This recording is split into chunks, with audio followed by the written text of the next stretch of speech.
How are you doing, Christine? Is that you, Bob? Of course. I brought you coffee. Well, thanks. I'm not used to being blind. I hope when this bandage comes off, I'll be able to see. The doctors aren't sure. Oh, my God. Well, other than your vision, how is your head? It hurts. Well, you were in surgery 16 hours, but the doctors are very optimistic about your recovery. They told me that sometimes in cases like these, with frontal lobe brain injury, that people's personalities may change. Am I like different? Well, let's see. If I were to say, "For behold, darkness shall cover the earth, and gross darkness the people," what would Christine say? But the Lord shall arise upon thee, and his glory shall be seen upon thee. Isaiah 62. Oh, bingo, she's back. I wish I felt like I was back. It hurts so much. The doctor said that with injuries like this, I am at increased risk for a stroke or maybe an aneurysm. Why did God allow this? Was I a bad person? No. God doesn't give us more to bear than we can handle. There's some greater purpose. I know you're right, but my faith is at low ebb. I'm scared and angry, and I've never been this down in my whole life. I never understood people who were depressed until now. My thinking is muddled and I can't concentrate for more than a few seconds. I don't know how I came up with that Bible verse so fast. It must be deeply embedded in my brain. Anyway, thanks for making me laugh, even for a moment. I love you. I love you.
have to go through this alone. Maybe this is God's will. This must be God's will. Everything is God's will. I don't know, but you don't have to worry about it right now. I'm here. I'll be your anchor in the storm.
Ladies and gentlemen, with primary season in full swing, I keep on being asked, how many Democrats does it take to screw in a light bulb? The answer, only one. However, 23 want a shot at proving that they are the light bulb changer that America needs, so they are going to spend countless hours campaigning in Iowa, have innumerable town halls, a barrage of commercials, and unending debates. Okay. Meanwhile, the Republicans are not having a serious primary this year. It's actually been outlawed in some states. Instead, the GOP fat cats are all meeting up at Mar-a-Lago. They, of course, don't bother to screw in their own light bulbs, and even if they did, they would refuse to let anyone testify to the fact that they did so. So instead, they're asking the question, how many wars can Trump start before November in order to boost his popularity? The answer is, of course, 0, because only Congress can declare war. Thank you, thank you. So tonight we're actually going to take a bit of a break from our usual political satire, and we do have plenty for that. And instead we're tackling a more serious issue. Communication between kids and their parents. Hunter Biden, you may want to take notes. But seriously, before we get started, let me just kick this off with a shout out to my mother-in-law, Christina Clark, who many of you know as their state representative. She was injured in an accidental shooting almost a week ago, which I'm sure you've seen on the news. And after being hospitalized for several days, she's now recovering at home. Of course, I don't expect her to be watching this show. We do have pretty significant political differences, but still, our best to you, Mom, for a speedy recovery. I did. Even called her Mom. It was the next best thing to actually calling her in person, which I'm hoping to be brave enough to do later tonight. So, to explain what we're doing on our show, I would like to introduce my daughter, Olivia. Olivia?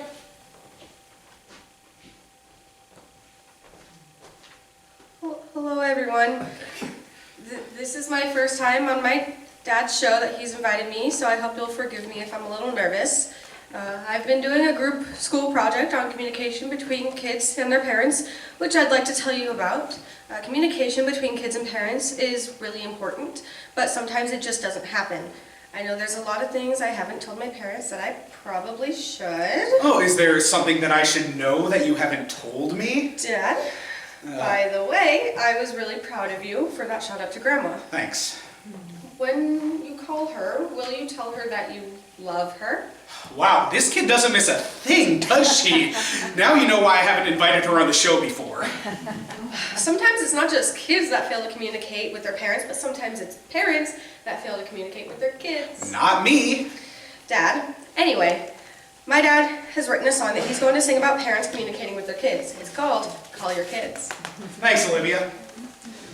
So, actually, I'm hoping to do a better job of communicating with my own dad, who I fell out of contact with for years while I was growing up. So tonight I'd like to sing a song for guys who are divorced, who haven't seen their kids in a while, and find it every day more painful to just think about calling them up. Well, get over it, guys. Call your kids. You both moved on, but at one time you loved her. Now you're divorced, she's taken the kids and moved away. You haven't seen her talk to them in a long time, but they're in your heart every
all your kids.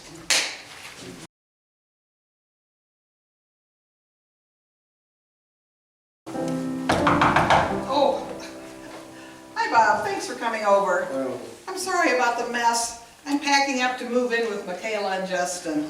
They have a big place, and I can help with the kids. Wow. Yeah. Everything changes. Boy, you're brave. It's been a year since Janice passed. I need to downsize. Oh, I'm so sorry about what happened to Christine. How is she? She's slowly recovering. How is her cognitive functioning? I would say it was excellent.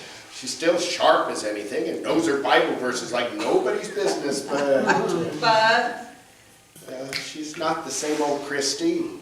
oh my. Well, she's much mellower, thoughtful, nicer. It's like the bullet took all of her fear and prejudice and self-righteousness away. Oh my God. Of course, I love her, but now I actually enjoy being around her. She doesn't lecture me, doesn't rant about my family, and I haven't heard her say one bad thing about liberals since she got shot. She even asked how the memorial service went and how we were all holding up. Oh my God. Are you sure this is Christine you're talking about? Oh, it's the real Christine. We were watching the news about a trans woman who was savagely beaten, and Christine was suddenly in tears and wanted to call Reagan to see if she was all right and to tell her she loved her. Oh my God, Christine did that? I'm so happy for you, Bob, and sorry it took a tragedy to uncover Christine's humanity. Me too. I'm still mad as hell about the gun culture we live in, and find it terribly ironic that Trump, who supports the NRA and fights any gun regulation at all, doesn't allow guns into his rallies. What is he afraid of? That someone might get angry and shoot their gun? Imagine that. Instead, there are idiots whooping it up and shooting their guns off in the parking lot. I'm just so grateful Olivia didn't get hit. Oh, me too. Bob, we have never seen eye to eye politically, but I'm really worried about the country. We've seen so many of our institutions eroded and such extreme polarity between liberals and conservatives. Michaela thinks we're on the verge of a civil war. How did this happen? What happened to the America we grew up in? I don't know. I'm concerned too. I think things were going along okay until Obama was elected. And that event, which was hopeful for many, seemed to trigger some visceral racist response in the Deep South with the Tea Party that resulted in Republican majorities in Congress by 2012, the election of Trump in 2016, and the current extreme polarization of the country. Now, if you're a Republican, well, you're supposed to hate liberals or vice versa. It's insane. That analysis is right on, Bob. Is that what you're hearing on your conservative news channels these days? No, that's something Christine said the other day. Well, she's been very insightful about a lot of things since the accident. And what about you, Bob? Still happy with Trump? No, but I don't hate him. Do you? No, I'm a never Trumper, but I'm not a hater. I pray for him every night like Nancy Pelosi does. I don't trust Trump as far as I can throw him. Well, except to make more money for himself and to have more power and popularity. I voted for him, mostly because of abortion. Well, now I feel guilty that I helped unleash this out-of-control destructive force that's trying to trash every other good thing about America. I think he deserved to be impeached by the House for all the good that will do. Bob, you sound like a liberal. Did you have some kind of epiphany? An enlightenment? No, actually, Christine did. Oh my God, what do you mean? Did she see Jesus? Something like that. So, did she become a Democrat then? No, but she is amazingly enlightened now. She embraces the best of what Republicans have been and still could be. It sounds like somehow her injury caused her to lose contact with her fearful and negative side. Yeah, it's like a switch got flipped off, leaving all the best parts of her intact. A new and improved Christine. Is she still going to run for a second term as state senator? You know, I don't think she will. She doesn't even want to finish her current term, and she wants me to run for her seat in the fall. As what? A confused moderate Republican? Addicted to conservative news shows? A political know-nothing? No, as a traditional Republican with independent leanings, and Christine is my advisor. Well, a McCain and Romney Republican. A Romney zombie. Oh, very funny. Well, here's your opportunity to do something positive for the world. I'm glad you could see through Trump. If enough Republicans stand up for their ideals that their party used to stand for, maybe he can be stopped. You know who Trump reminds me of? My first real boyfriend, John. Remember him? That lying, cheating sack of you-know-what? I remember. Loser. Wow. Here we are using humor to try to dispel what we, the public, elevated to the highest office in the land. Yeah. Why hasn't he been brought to justice? Or at least put on trial for the rape of young girls and the molestation of more than a dozen women? Why do the horrors of children in cages continue? Why do we allow so much that we worked for and stood for as a country to be undermined? I don't know. Well, speaking as a Republican, a lot of us who voted for him thought we were doing the right thing. Well, you weren't the only ones taken in. The Democrats have been played too. The oligarchs have employed divide and conquer. And now the Democrats and Republicans are so busy hating one another, we've forgotten how close our values used to be. Well, I admit Eisenhower's Republican platform in the 1950s nowadays looks like a Democratic platform. Meanwhile, the Republicans have been pushed further into hateful right-wing positions, trashing the environment, denigrating intellectualism and our traditional allies, and keeping America off balance by promoting yet another war. Well, not everyone is promoting war. You make it sound like, well, we're sliding into fascism. Your words, not mine, Bob. So, you're running for office. Yeah. At least you have the experience of being Christine's campaign manager in 2016. What are you going to do about all the problems our country is facing? I don't know. What can I do? I know what I can do. I ought to run against you just to keep you honest. I learned a few things being Janice's campaign manager in 2016 too. Since Christine's seat is uncontested by the Democrats, they'll love it if I run, and I have nothing to lose. If Janice could run against Christine, why not me run against you? Well, our campaigns might not be that different from each other. So much the better. As a nation, we are marching toward destruction of this land. We've eroded rights and freedoms for every woman and man. We are trashing our environment out of ignorance and greed. We are fearful of our neighbors. We've let hate take the lead. Help bring America back together again. Let the light and reason rise above the din. Rights and democracy made us great. Help bring America back. It's not too late.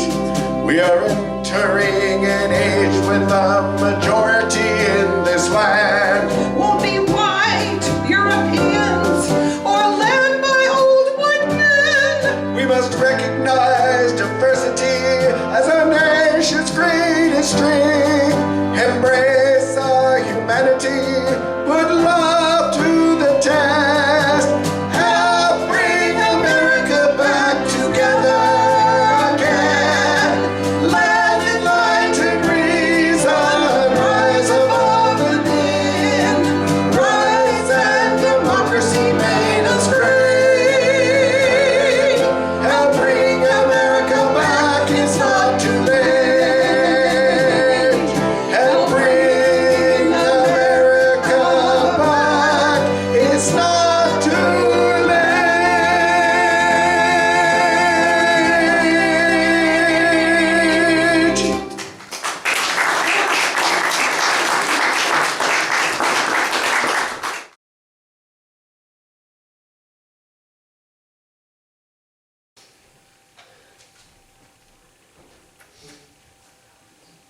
Olivia, what's the matter? Jacob, Oh, your musical friend? he told me he has a boyfriend. A boyfriend? He's gay, Mom. I thought he liked me. Well, you're still friends, right? Yeah, but I was hoping for more. He never seemed to really notice me that way, but I thought he had a girlfriend. I'm sorry. What's the matter with me? Nothing. Absolutely nothing. Did you ever have anything like this happen to you? Well, not really, but your grandma Janice had a very close friend that was a gay man named Michael. He got called up to Vietnam at the very end of the war, and when he left, Mom was carrying his baby. But he got killed in the war, and then Mom ended up miscarrying the baby. It was really sad. Is that why she named you Michaela? Yeah, probably. It was more than 10 years later. Wow, star-crossed lovers. We're like very close friends. Do you suppose Jacob will ever decide he likes girls romantically? I don't know, but I'm glad he knows how he feels about girls now and that he was honest with you. You're going to tell me to give up, right? Just forget about him as a boyfriend, just be friends. No, I would never tell you that. Your heart will know what's right. Just be honest with yourself and your feelings. You will know what to do. I know, but it hurts so much. I know. Hey, you remember when I used to sing this song to you as a little girl?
Hi, Grandma.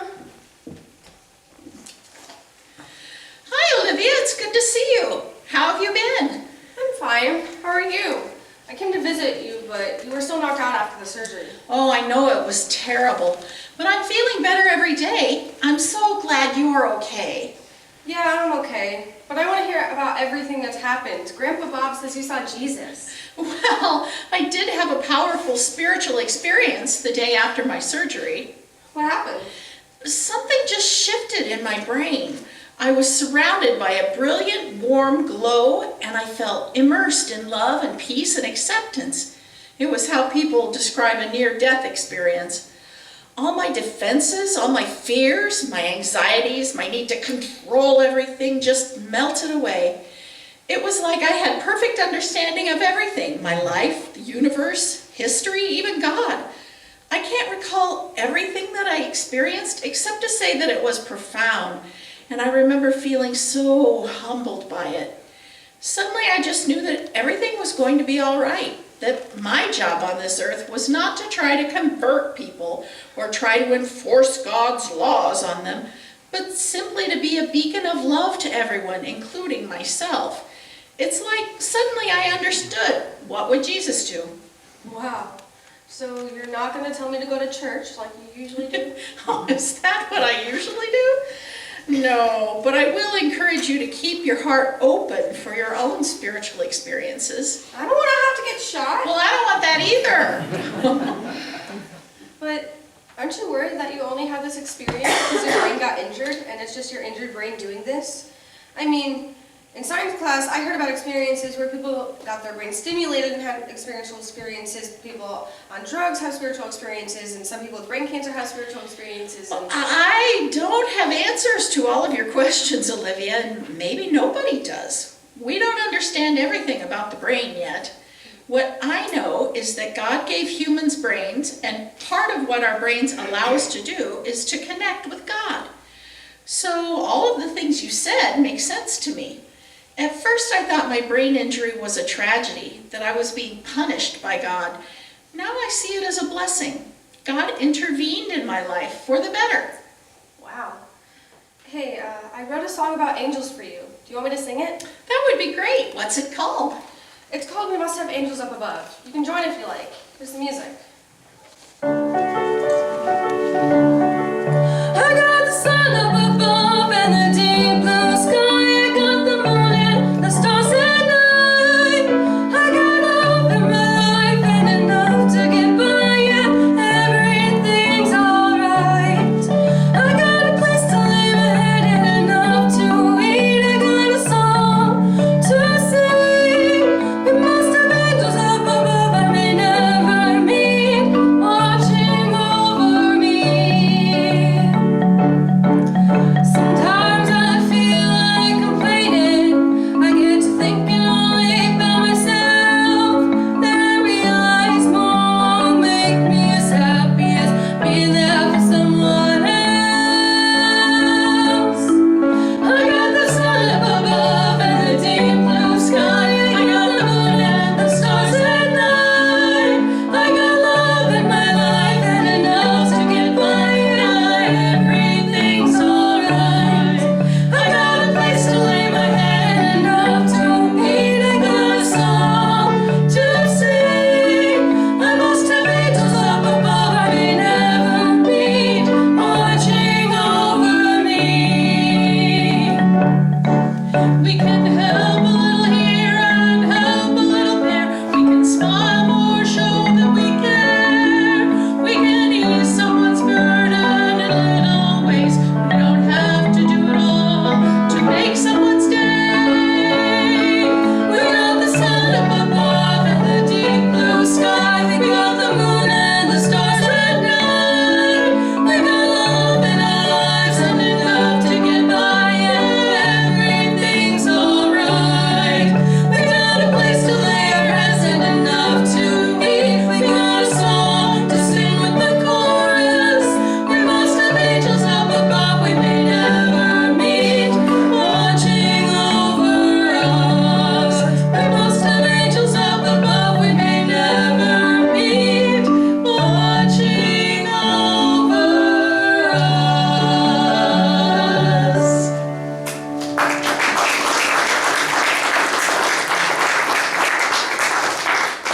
That was wonderful.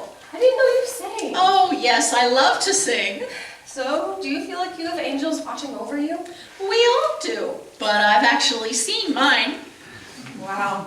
You seem really happy. I am, maybe for the first time in my life.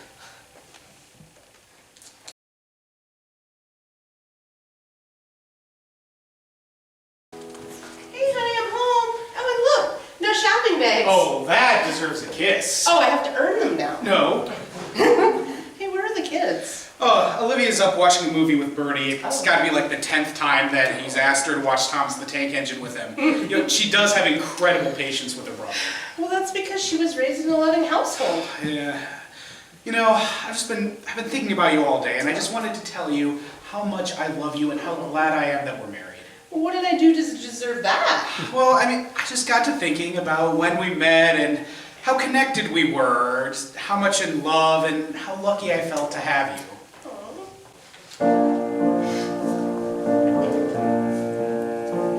I fell in love on our first date, couldn't help myself, even if I tried. We stayed up all night talking till sunrise.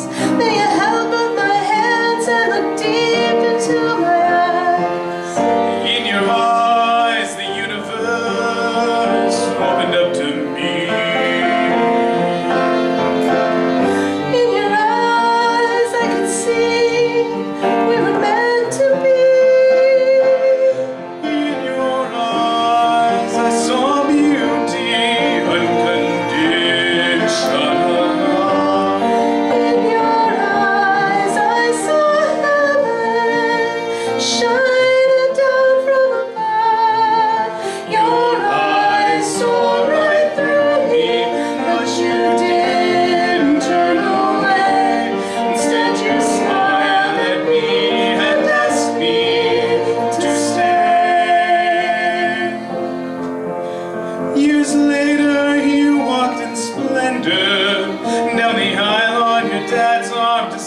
by my side. No words can explain what I was feeling when you took both my hands and looked deep into my eyes. Looking in your eyes, something melted in me. Looking in your eyes, I was swept out to sea. In your eyes, I saw beauty, unconditional love. In your eyes, I saw heaven shining down from above. Your eyes saw right through me, but you didn't turn away. Instead, you smiled at me and asked me to stay. In your eyes, I can see your vulnerability. In your eyes, I can see my destiny. In your eyes, I can see into the depths of your soul. In your eyes, I realize I'm whole. In your eyes, I see beauty, unconditional love. In your eyes, I see heaven shining down from above. Your eyes see right through me, but you don't turn away. Instead, you smile at me and ask me to stay. Yeah, you smile at me and ask me to stay.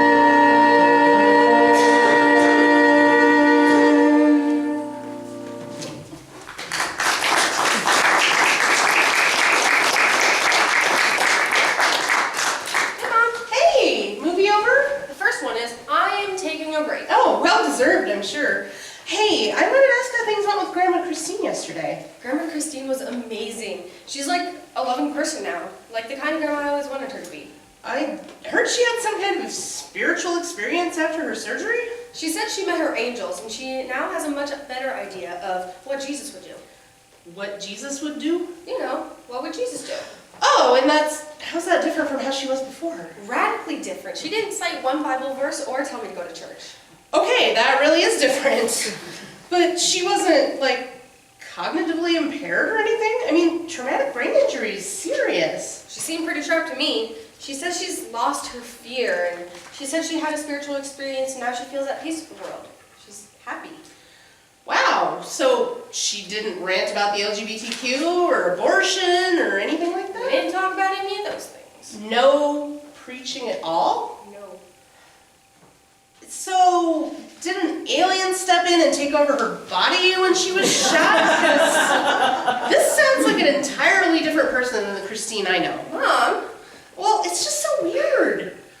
But you said she's happy. Yeah, happier than she's been in her life. Well, that'll be a pleasant change. Hey, that reminds me. I want to ask both of you about Easter. Grandpa Bob and Christine are inviting everybody over and want to know if we can come. I'm with me. I celebrate spring equinox instead of Easter, so I'm free. Well, we all celebrate spring equinox instead of Easter. I just wanted to check. That's fine with me. You know, I'm kind of dying to meet the new and improved Christine. I mean, I wonder, you know, is she going to apologize for a lifetime of hypocritical, biblical bowel breeding and liberal bashing? I'm guessing she'll do whatever Jesus would do. Wow. All right.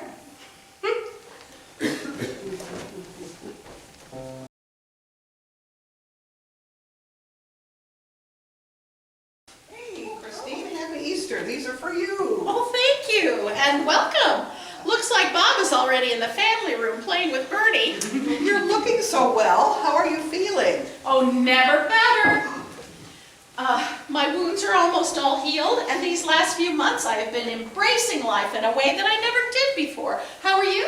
I'm good. I'm all settled in at Michaela and Justin's house. It's wonderful to be there, even though we don't have a car that fits all of us.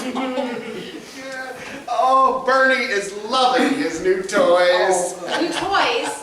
I never got any new toys. Oh, lots of things have changed. We're also having an Easter egg hunt after dinner. Wait, an Easter egg hunt? I never got an Easter egg hunt. Me neither. You both had plenty of Easter egg hunts at home. Well, but never here. I was always told that Easter egg hunts were pagan and sacrilegious. Well, I would like to apologize for all those years when I felt like I needed to defend the faith and was so strict and officious. Did she mean vicious? I realize now I was just full of fear. Fear that I didn't have enough faith. Fear that I wasn't doing what God was asking of me. Fear of being imperfect. Nobody's perfect. Exactly. And after my accident, I came to realize that Jesus wasn't perfect, and most importantly, Jesus really had no fear. He didn't fear God. He didn't fear Herod or Caesar. He didn't fear death. He was one with the spirit of everyone and everything around him. So your accident has changed your religious views? It changed my perspective. We're all on our own spiritual path in life. When I think about Jesus, he was a Jew, but I dare say he could have been a Hindu or a Muslim or any other faith. Like Gandhi? Yes. Jesus followed scripture, but not in the same way that the Pharisees did. He wanted people to see God's big plan for human beings. Love, joy, kindness, spiritual connection, and not focus on the minutiae of scriptural law, which, like the rest of the Bible, was heavily influenced by its human writers. Whoa, are you telling me that the Bible is not necessarily the inerrant word of God?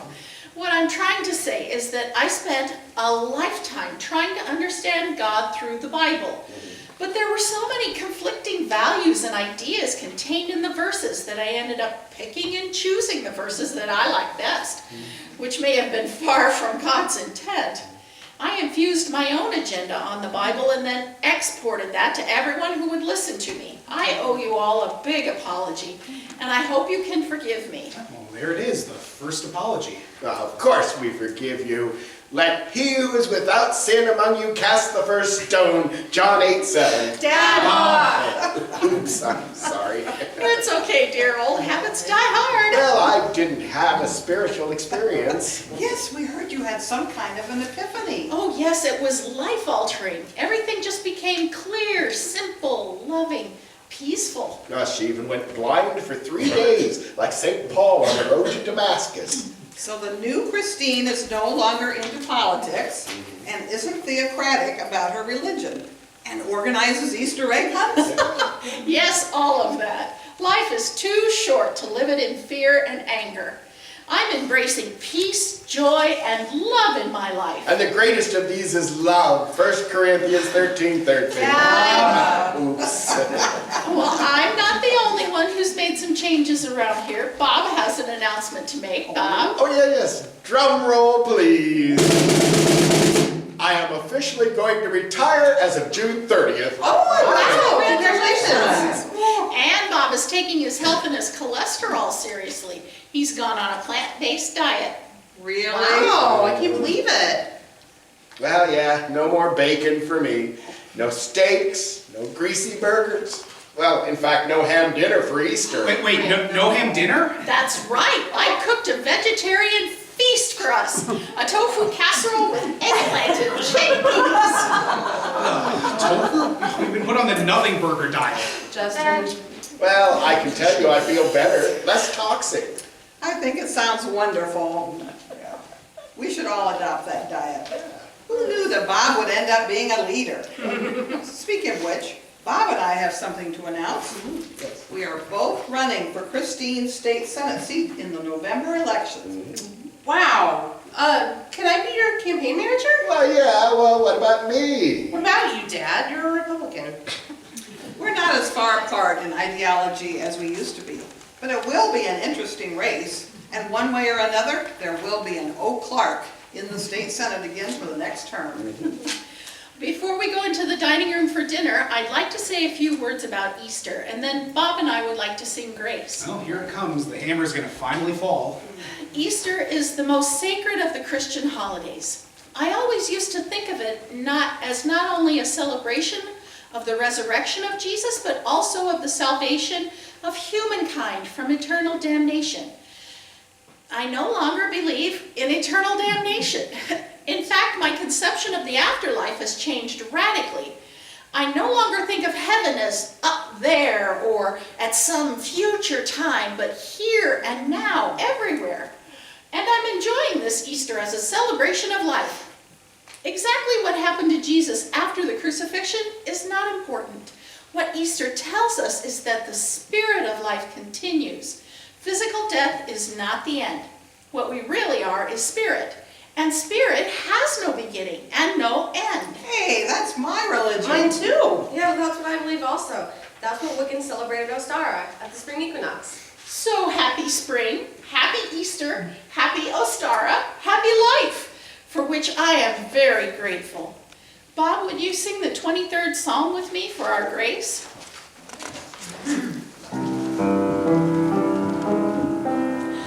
The Lord is my shepherd, I shall not want. He maketh me to lie down in green pastures. He leadeth me beside the still waters. The Lord is my shepherd, I shall not want. He restoreth my soul, He leadeth me in the paths of righteousness for His name's sake. Yea, though I walk through the valley of the shadow of death, I will fear no evil, for Thou art with me, for Thou art with me, for Thou art with me, Thy rod and Thy staff, they comfort me. The Lord is my shepherd, I shall not want. Thou preparest a table before me in the presence of mine enemies. Thou anointest my head with oil, My cup runneth over, my cup runneth over, my cup runneth over.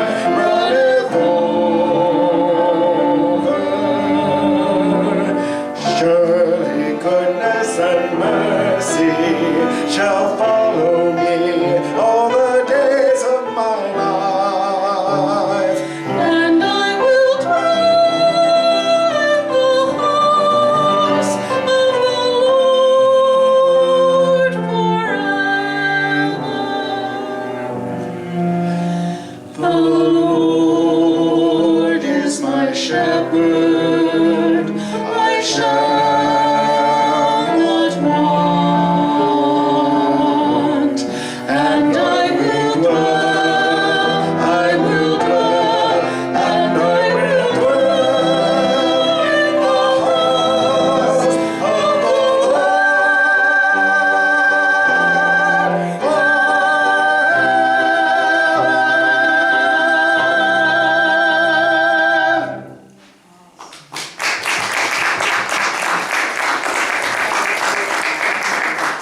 Shall we make our way into the dining room? If you'll excuse me, I'm going to go lie down for a minute. I'm not feeling too well. Oh, no. Hope you're okay. Bob, I'm blown away by the change in Christine. It's incredible. She's actually someone I'd like to have as a friend. I know she's my stepmom, but I've been avoided her like the plague my entire life until recently. I don't want to spend more time with her, especially with Mom gone. Give me a minute. I'm going to go in and check on her. All right. I wonder what's wrong. I just want to know, Who's gonna hide the Easter egg? Someone call 911. Christine, stop breathing. Does anyone know CPR? Oh, crap. No, what's wrong? No, I don't know if you're on the ground.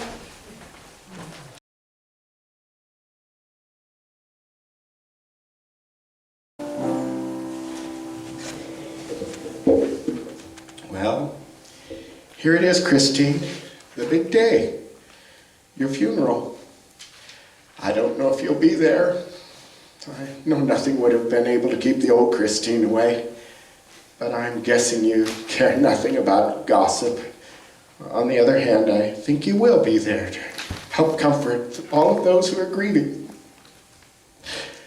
I'm not sure you knew how many people really did love you, Christine. I hope you knew how much I loved you. I've been in love with you from the day we met.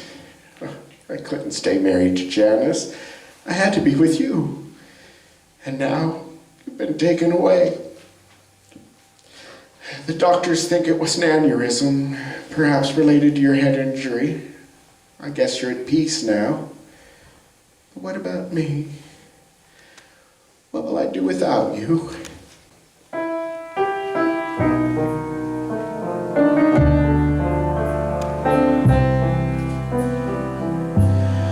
I gave my heart to you.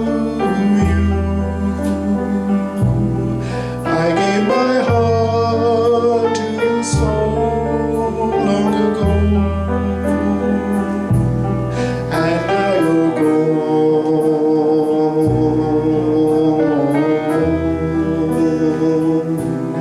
I don't know what to do. I fell in love with you.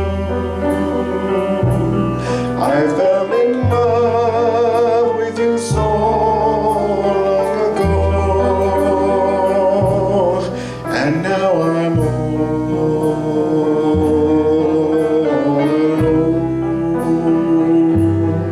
alone and feeling blue. We were so happy, you and me.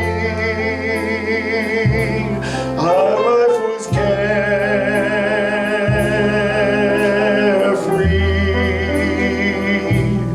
But now I long for your touch. I miss you so much.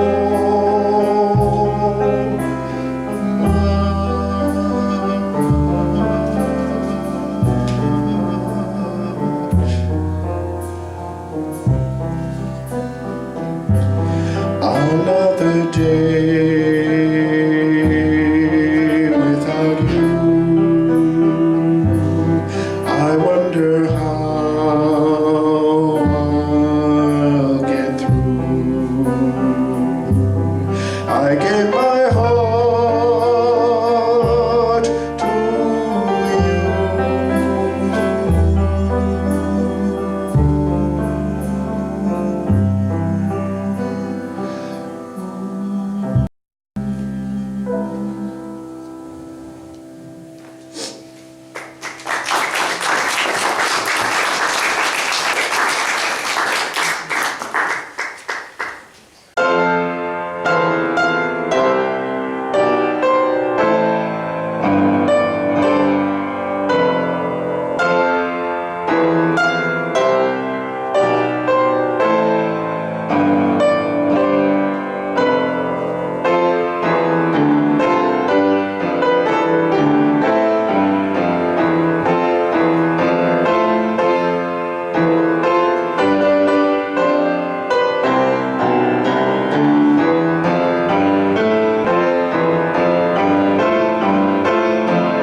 Thank you all for coming today for the celebration of life for Christine O'Clark.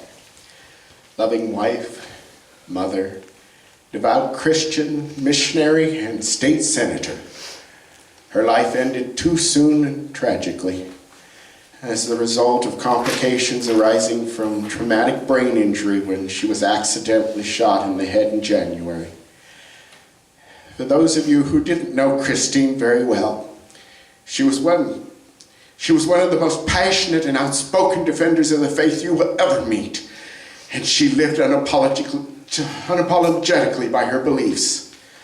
Many of you may have known her from Bible study, which she attended regularly, or Sunday school, where she taught for many years, or her mission work in Uganda, or her book, Praise Jesus, or the PTA, or through her political work.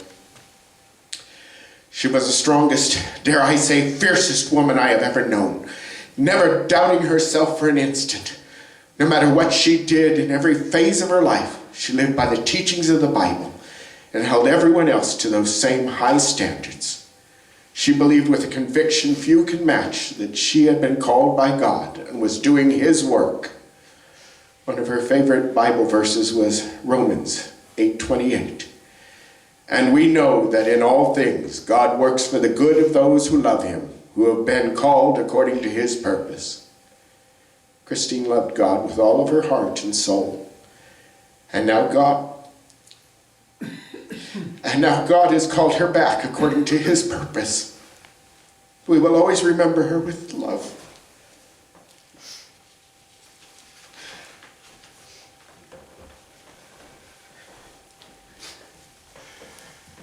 Thank you, Dad. Christine was my stepmom. Her other daughter, Reagan, couldn't be here today, but sends her condolences and wanted me to share a note. Thank you, Mom, for all the good you did in life. I will always remember and cherish the love I received from you, and I'm sorry that your commitment to love in this lifetime had to be so mightily challenged by my struggle to understand my gender. You may have thought that I was disobeying you or disrespecting God, but in fact, I was embracing the message of love in the Gospels that you so diligently taught me. In the end, love is all that matters, and I hope you know that I love you. Your loving daughter, Reagan. I want to say a few words of my own about Christine. I don't think I ever called her Mom. We didn't get along that well, but I'd like to tell you about a part of her life that you may not know about. After she was shot, and a few days after coming out of surgery, she had this profound spiritual experience. The Christine you all know from a lifetime of defending the Bible and conservative politics was just gone. And in her place was a Christine that was truly Christ-like, wise, compassionate, forgiving, loving. It was like the bullet hit her lower self and just totally demolished it. And so, after a lifetime of trying to ignore pretty much everything she said, I found myself drawn to this new Christine. She became my teacher. I would visit often and sit at her feet and absorb her wisdom and her insights. She had a newfound clarity about the world and the universe that it was astounding and totally lacking in hubris, hypocrisy, self-righteousness, or any judgment.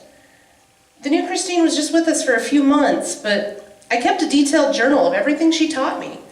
It's published online and free for anybody who wants to read it. Now my daughter Olivia wants to say a few words.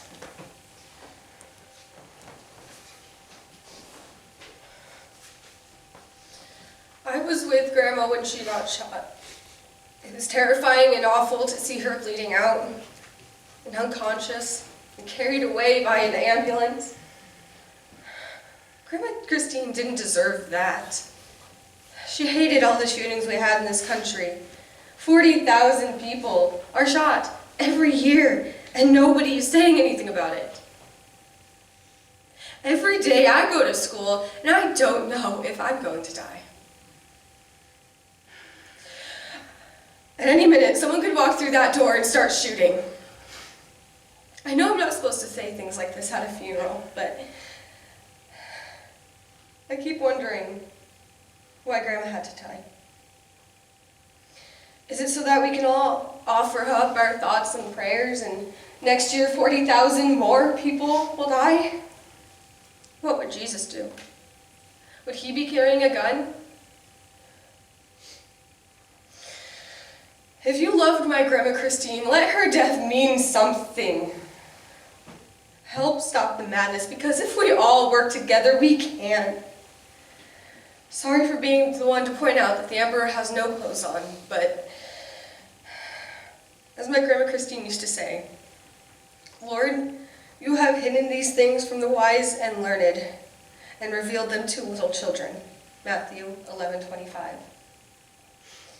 I love you, Grandma. I know you're here. Sorry I blew up at your funeral.